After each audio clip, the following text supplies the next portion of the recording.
I think that a rarely discussed but commonly felt desire is to simply not exist. This should of course be distinguished from its far more violent and permanent cousin, an act that admittedly still holds tightly to this longing for nothingness.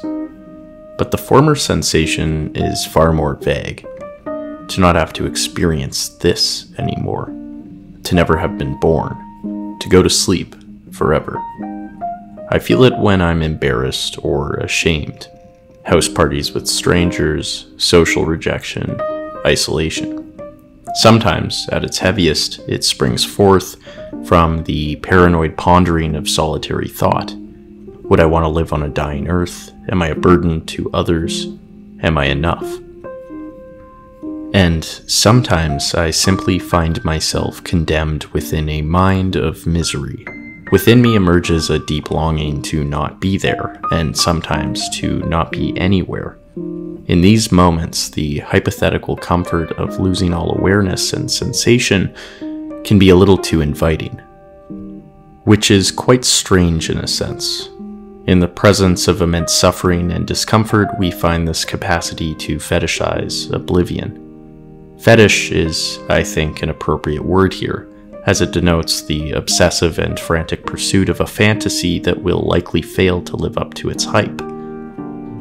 However, the pursuit itself, fetishization, is already of such an immense degree that this promise of dissatisfaction is soon forgotten, and so the struggle continues.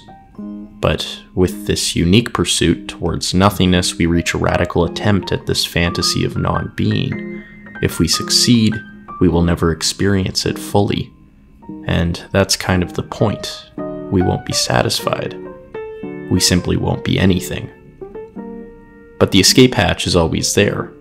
All that's needed are a few carefully drawn out plans, and more often than not, some substance of pacification. The idea that one could step out, the fetishized alternative, to finally exit, lingers at every corner of self-hatred and boredom and despair and fatigue. I suppose it's this feeling that we have some autonomy despite it all. We have a say in the matter. But I'm always several steps behind from the practical planning process, and the moment of longing rarely lasts. It makes little sense. One moment of freedom for an eternity of nothing, of permanent silence. Is this a worthy sacrifice? I think not. There are enough paths to experience this sort of nothingness while still being able to stick around. Sure, there are those mini-deaths we engage in when life becomes too much. I scroll Instagram and sink into a burger and plunge into conscious nothingness, but rarely do I feel better afterwards. These small retreats from torment do little in the face of this godly ability to self-reflect on my own insignificance. Fortunately, there's also just enough moments I've experienced in my life that have made me feel this prospect of escape and simultaneously feel a preference towards being over nothingness, if that makes sense. Moments of the sublime, of pure awe in the face of something larger than myself.